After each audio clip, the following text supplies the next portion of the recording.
আমি কথাটা সব সময় বলি, এইসব ছেলে পেলেরা এই দেশটার মধ্যে সমস্ত গন্ডগোল সৃষ্টি করতেছে। আর ইউনূস সাহেব এমন একজন মানুষ, আমি বুঝতে পারতেছি না ইউনূস সাহেব 85 বছরের মানুষ, আসলে কি উনার সুস্থতা আছে কিনা, আসলে কি উনার সুস্থতা, শারীরিক সুস্থতা আছে কিনা। সমস্ত লোককে উনি অ্যাভয়েড করেন, শুধু মাথার উপরে তুলে নাচেন ওই 2-3টা ছেলে, একটা নাহিদ ইসলাম, একটা সার্জিস আলম, একটা হাসনা, তার ওই যে 2টা মন্ত্রী, এই 5-7টা ছেলেকে নিয়ে মনে করতেছেন বাংলাদেশকে উনি কন্ট্রোল করবেন। এটা আর হইল তার ওই যে ভিতরের যে ষড়যন্ত্রকারী উপদেষ্টারা, যাদের ইতিহাস, অনেকেরই ইতিহাস এত কুৎসিত, যাদের অনেকেরই ইতিহাস এত কুৎসিত, এই বাংলাদেশটা স্বাধীন করা ঠিক হয় নাই। এদের মতো কুৎসিত চরিত্রের লোকেরা আইসা এখানে এত বড় বড় পদ দখল করে যদি বলে কেমনে কুৎসিত, আমি কিন্তু বলবো, আমি বলতে কাউকে ভয় পাই না, কিন্তু আজকে বললাম না। তারা যদি মানে এখান থেকে সরিয়া পড়ে বলবে না মানুষ, কিন্তু সরিয়া না পড়লে কুৎসিত ব্যাপারগুলা কিন্তু বাংলাদেশে বের হবে। এখন কিন্তু সবাই জানে কে মার্ডার কেসের আসামি ছিল, কে ধর্ষণ কেসের আসামি ছিল, কারা এই দেশের সমস্ত কিছু দখল করে বসছে। এই জায়গাগুলো কিন্তু আসবে, এবং এই দেশে কিন্তু সমটু রুল হইতে পারে হাইকোর্ট থেকে। তাই আমি তাদেরকে বলবো, ইউনূস সাহেবকে বলবো, এইসব কুৎসিত লোকদেরকে এইখান থেকে সরান। আপনি নিশ্চয়ই জানেন কাদের নামে ধর্ষণ কেস আছে, কাদের নামে হত্যা মামলা আছে, কারা বিদেশে গিয়া বিয়া নামে নাগরিক হইছে, বাংলা নাম পাইয়া ইংরেজি নামে হইছে, তাদের উপরে আবার আপনি আমার দেশের সার্বভৌমত্বের দায়িত্ব দিয়ে দিচ্ছেন। আমি তাই আজকে আপনাকে বলতে চাই খুব ক্লিয়ার কথা, ইউনূস সাহেব যা করতেছে আমি ইউনূস সাহেবের কাছ থেকে এটা আশা করিনি। জনাব অধ্যাপক মোহাম্মদ ইউনূস বাংলাদেশের সুসন্তান, উনি নোবেল পাইছেন, কিন্তু উনাকে আমার মনে হয় না উনি রাজনীতির কোনো প্লেয়ার, বা রাজনীতি সম্পর্কে উনার কোনো বাস্তব জ্ঞান আছে। উনার ওই 1 টাকায় 1.5 টাকা, 100 টাকায় 33 টাকা বছরে লাভ নেওয়ার একটা যোগ্যতা উনার আছে বলে মনে হয়। একটা এনজিও, একটা গ্রামীণ ব্যাংক করার যোগ্যতা আছে, কিন্তু রাষ্ট্র চালানোর মতো যোগ্যতা উনার নাই।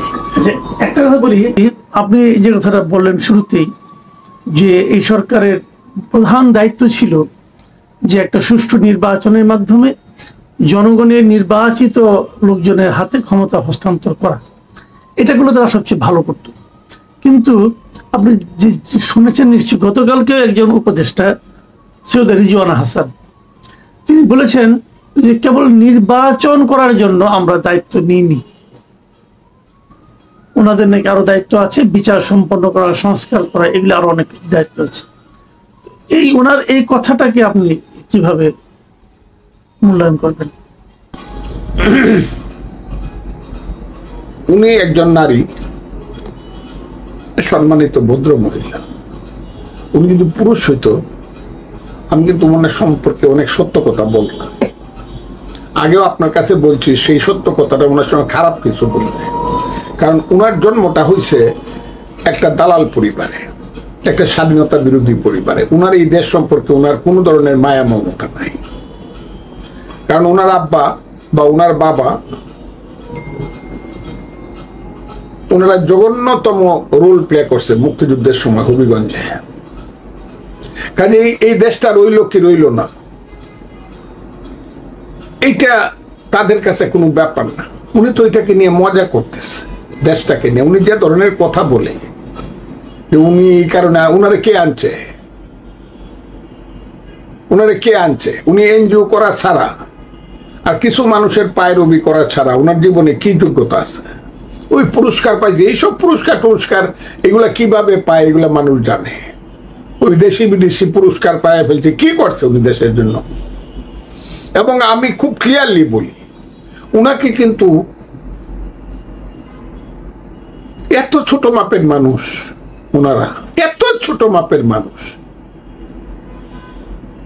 পলিটিক্সের কন্টেস্টে আমি বলছি, রাজনীতির কন্টেস্টে। ওনার বাড়ি হবিগঞ্জে, অনেকে 2% ভোট পাওয়া ওনার জন্য খুব কঠিন। কোনোদিন মানুষের কোনো সমস্যা বা তার সমাধানের মধ্যে ছিল না, কিন্তু ওনার মতো একজন মহিলা, যে আবারও বলছে, আবার আমি বলতে পারি, রাজাকারের সন্তানেরা এইভাবেই কথা বলে। এবং উনি চলে যাবে কিন্তু দেশ ছেড়ে। দি ডে ইজ কামিং, সময় আসতেছে এইসব কথা বলার অপরাধে। এবং উনি সেন্ট মার্টিন দ্বীপ নিয়ে যে ষড়যন্ত্রের খেলার মধ্যে ঢুকেছিল বা ঢুকে আছে এখনো, উনি কিন্তু এই দেশে থাকবে না, কারণ উনি তো ইংল্যান্ডের নাগরিক। আমি পত্রিকাতে দেখলাম উনিও দ্বৈত নাগরিক, উনি চলে যাবে। কাজে ওনারা কি কইল না কইল, তবে এইগুলা নিজেদের কাছে খুব অপমানিত বোধ করি আমরা যারা এই দেশটা সৃষ্টি করছিলাম। এইসব ভদ্র মহিলারা যখন এইসব কথা বলে, তো ওই সুযোগের সুবাদে তখন নিজেকে খুব খুব ছোট মনে হয়। আচ্ছা, ধরা যাক উনি না বলুন, এটা কি ঠিক কিনা যে এই অন্তর্বর্তীকালীন সরকার এদের মূল দায়িত্বটা কেবল নির্বাচন নয়, তারা সংস্কার করবে এবং তারা বিচার করবে, এটা যদি কেউ বলে সেটাকে কি আপনি অস্বীকার করতে চান? আমি এক নম্বর কথা হলো, সংস্কারটা নামটা শুনতে প্রথম ভালো লাগতো। সংস্কার এবং সমন্বয়ক, এই দুইটা নাম গৃহীত হবে বাংলাদেশে আগামী দিনে। এই দুইটা শব্দ সাংঘাতিক গৃহীত শব্দ। আর সংস্কার তো মূলত কনস্টিটিউশন সংস্কার করাটাই মূল ব্যাপার। কিন্তু কনস্টিটিউশন সংস্কার যারা করবে তারা সব বিদেশি মানুষ। আমি চাই না আলী রিয়াজের মতো মার্কিন নাগরিকের মানে পরিচালনায় আমার দেশের সংবিধান হোক আর যাই হোক কোনো সংশোধন হোক। আর এইসব কিছুই হবে না। এইসব হলো একটা বাহানা, যে বাহানার মাধ্যমে তারা তাদের ক্ষমতাটাকে দীর্ঘায়িত করতে চায়। এবং ক্ষমতা দীর্ঘায়িত করার পথে যখন একটু বাধা আসে, একটু সত্য কথা আসে, তখনই ওই যে নির্বাচন কমিশন বদলাইতে হবে বলে কতগুলা পোলাপান গেল ওখানে। আমি যাকে বলি Bangladesh children party, national children party, NCP, এই ছেলেরা 150 ছেলে হয়েছে না, 150 লোক হয়েছে না। 10টা রিক্সাওয়ালা ডাক দিলেও 500 লোক যাইব নির্বাচন কমিশনে। ওরা রিক্সাওয়ালার যে জনপ্রিয়তা আছে, এই জনপ্রিয়তা এদের নাই। কিন্তু তাদের কথায় চলে ইউনূস সাহেব। এবং একটা নাটক করছে কয়েকদিন আগে, হাসপাতালে কইছে তুই কিছু পোলাপান নিয়ে একটু মিছিল কর আমার বাড়ির সামনে, বট গাছের নিচে দাঁড়া, ঠান্ডা পানি খাওয়াইমু, ঠান্ডা পানি মাথায় ঢালমু গরমের দিনে। এইসব রং ঢং করে নাটক করে আওয়ামী লীগকে বন্ধ করছে। এই নাটক করার তো কোনো প্রয়োজন নাই। কিন্তু গতকালকের নাটকটা, এই 2 দিনের নাটকটা কিন্তু ইউনূস সাহেবের ফেল করছে। এই নাটকে কিন্তু মানুষের কোনো উৎসাহ ছিল না। ইউনূস সাহেব থাকবো কি যাইবো, আমার কাছে লজ্জাই লাগে। ইউনূস সাহেবের মতো লোক বলছে আমি পদত্যাগ করবো। এটা আমি বলি না, তার যে সবচেয়ে প্রিয় ছেলে, তার নাম নাহিদ ইসলাম, সে বলছে ইউনূস সাহেব বলছে উনি পদত্যাগ করবেন। আমি পদত্যাগ পত্র লেখাটা পর্যন্ত টেলিভিশনে ইউটিউবে দেখাইছে, আমি দেখছি, সেটা আমি জানি না। কিন্তু ইউনূস সাহেব যেহেতু একবার বলছে উনি পদত্যাগ করবে, এখন কে তাকে আবার অনুরোধ করছে না আপনি থাকেন? কেউ তো করে নাই। কিন্তু আমি জানি উনাকে যে পর্যন্ত মানুষ বিদায় না করবে, কোথায় ধরে বিদায় করবে আমি জানি না, কিন্তু যে পর্যন্ত মানুষ ওনাকে বিদায় না করবে উনি যাবেন না, উনারা যাবেন না। কারণ ওনাদের একটা মিশন আছে। সেই মিশন হইল দেশকে আন্তর্জাতিক ষড়যন্ত্রের কাছে, আন্তর্জাতিক কালো শক্তির কাছে এই দেশকে বন্ধক দিয়ে যাওয়া। এইটা হলো ইউনূস সাহেবদের দায়িত্ব বলে আমি মনে করি। ওই মিয়ানমার থেকে দৌড়িয়া, আরাকান থেকে দৌড়িয়া আমার রাঙ্গামাটি, বান্দরবন, খাগড়াছড়িকে বন্ধক দিয়ে আমার চিটাগাঙ্গের শুভপুর ব্রিজ পর্যন্ত, ওই বন্ধক দিয়া চিটাগাঙ্গের কি নাম ওইটা, বন্দর, অন্যের কাছে দিয়ে আমি সবসময় বলি যে আমার মা হইল বাংলাদেশ। মুক্তিযুদ্ধ করিয়া, যে মুক্তিযুদ্ধের পেট থেকে আমার যে দেশ, আমার মা বাংলাদেশ। ইউনূস সাহেব বলতেছে এই বাংলাদেশ সুন্দরভাবে চলতেছে না, আমার মারে আমি সুন্দর শাড়ি পরাইতে পারতাছি না, ভালোভাবে খাওয়াইতে পারতাছি না। এখন একজন জমিদার এসে বললো তোর মারে আমার কাছে বিয়া দে, আমি বেনারসে শাড়ি পরামু। ইউনূস সাহেব তো এই কামটা করতেছে চট্টগ্রাম বন্দরের বেলায়, এবং বলতেছে যারা ভালো করে দেশ চালিতে পারবো, দেশি বিদেশি বুঝি না, তার কাছে আমি দেশ দিয়া দেবো। আমার দেশ আমি চালাবো, ভালো মন্দ সেটা আমি বুঝবো। আমার দেশে আজ না হোক কাল, কাল না হোক পরশু যোগ্য ছেলেরা, যোগ্য সন্তানেরা আসবে, তারাই আমার দেশ চালাবে। ইউনূস সাহেব এইসব কথা বলে আমার জাতির মুখে কিন্তু চুনখালি মাইখেন না। আপনি মুক্তিযুদ্ধে ছিলেন না, আপনি এমনি মহান হইতে পারেন। মুক্তিযুদ্ধ এবং বাংলাদেশ সম্পর্কে আপনার মায়া মমতা কতটুকু আছে আমি জানি না। তবে যারা বলে যে করিডোর দিয়া দিবে, যারা বলে চট্টগ্রাম বন্দরা অন্যদেরকে দিয়া দিবে, তাদের দেশপ্রেম আছে বলে আমি মনে করি না। এবং আপনি যে বলতেছেন ইউনূস সাহেব থাকবে না, চলে যাবে, ইউনূস সাহেব থাকবে। ইউনূস সাহেবের সাথে যারা আছে, জীবনে ভোট পাইলে ইউনিয়ন পরিষদের ভোট একটা মেম্বার হইতে পারবে না, তারা এখন মন্ত্রীর গদিতে বসে আছে, তারা কি যাইতে চায়? ইউনূস সাহেবও এখন মনে হইতেছে তাদের সঙ্গে সুর মিলাইছে। এবং কোনোদিনই ওই যে কালকে অভিমান করে কইছিল, মনে করছিল হাজার হাজার লাখ লাখ কোটি কোটি মানুষ দৌড়ায় যমুনায় গিয়ে কইব, স্যার আপনি যায়েন না, আপনি থাকেন না, হলে আমরা বাঁচবো না। আরে বাংলাদেশ, আমি একটা দেশ সৃষ্টি করছি আমরা, ইউনূস সাহেবের মতো লোক থাকলো কি থাকলো না, এতে কি আসে যায়? এটা বিএনপির সালাউদ্দিন আহমদ স্থায়ী কমিটির, তাকে আমি ধন্যবাদ দিই যে পদত্যাগ করে না করা এটা ইউনূস সাহেবের ব্যক্তিগত ব্যাপার। হ্যাঁ, আমিও বলি পদত্যাগ করে না করা ওনার ব্যক্তিগত ব্যাপার। কেউ ওনার জন্য, ওনাকে সবাই চিনে ফেলছে যে উনি একটা এনজিও চালাইতে পারবে, কিন্তু উনি বাংলাদেশ চালাইতে পারবে না। উনি যদি থাকে, আপনি বলছেন কি হবে? আমি বললাম এই সামনের জুন মাসে গিয়ে আবার গন্ডগোল লাগবে, আবার নভেম্বর মাসে, ডিসেম্বর মাসে গন্ডগোল লাগবে। তবে আমি বিএনপিকে বলবো, বিএনপি রাজনৈতিক দল, জিয়াউর রহমানের দল, খালেদা জিয়া, তারেক রহমানের দল, বিএনপি একবার যখন বলছে ডিসেম্বরে ইলেকশন হবে, ইলেকশনটা কিন্তু ডিসেম্বরের মধ্যে বিএনপিকে করার জন্য বলতে হবে, করার জন্য যা করার তাই করতে হবে। আর যদি না করতে পারে, বিএনপির যে Prestige personality as a political party, এটা কিন্তু ভেনিশ হয়ে যাবে। কাজে ডিসেম্বরের মধ্যে ইলেকশন আদায় করতে হবে। খুব ক্লিয়ার কথাটা, ইলেকশন আদায়, এটা এদের বাপের দেশ না যে বছরের পর বছর বিনা নির্বাচনে থাকবে। মানুষ 15 বছর একটা ভোট দিতে পারে নাই, মানুষকে ভোট থেকে বঞ্চিত করবে। ডিসেম্বরের মধ্যে অবশ্যই ভোট হতে হবে। কিন্তু একটা জিনিস, এই ডিসেম্বরের মধ্যে নির্বাচন হওয়া না হওয়া নিয়ে একটা তো বিরোধ অলরেডি শুরু হয়ে গেছে। মানে আন্দোলনের যে শক্তিগুলো, যারা একত্রে মিলে আন্দোলন করেছে, শেখ হাসিনাকে হটিয়েছে, সেই শক্তির মধ্যে কিন্তু এর মধ্যে আমরা দ্বিধা বিভক্তি দেখছি। আন্দোলনের প্রধান শক্তি হিসেবে যারা নিজেদেরকে দাবি করে, সেই এনসিপির নেতারা 3 জন উপদেষ্টা পদত্যাগ চেয়েছেন, এবং পদত্যাগ চাইতেই পারেন, কিন্তু সে পদত্যাগের চাওয়ার কারণ হিসেবে যারা উল্লেখ করেছেন, ওই 3 জনের সঙ্গে নাকি বিএনপির এক ধরনের সম্পৃক্ততা আছে। আবার বিপরীত দিকে বিএনপির পক্ষ থেকেও উপদেষ্টা পরিষদের 2 জনের পদত্যাগ চাওয়া হয়েছে। তারা দাবি করছে ওই 2 জনের সঙ্গে নাকি এনসিপির সম্পৃক্ততা আছে।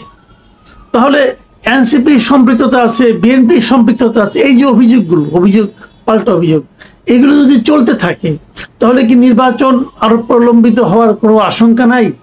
আশঙ্কা মানে কি? অবশ্যই আশঙ্কা না, শুধু অবশ্যম্ভাবী এভাবে চলতে থাকলে আমি তো মনে করি ইউনূস সাহেবের অধীনে কোনো নির্বাচন করা উচিত না।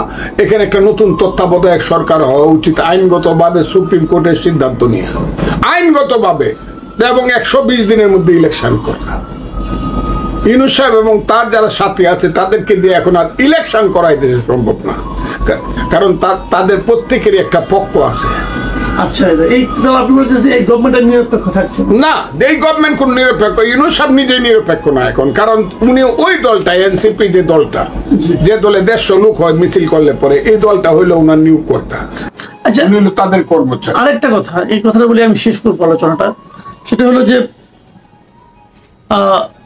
প্রধান উপদেষ্টা যিনি প্রেস সেক্রেটারি, তিনি একটা জায়গায় বলেছেন যে তাদের সরকারের নাকি সবকিছু করার ম্যান্ডেট আছে।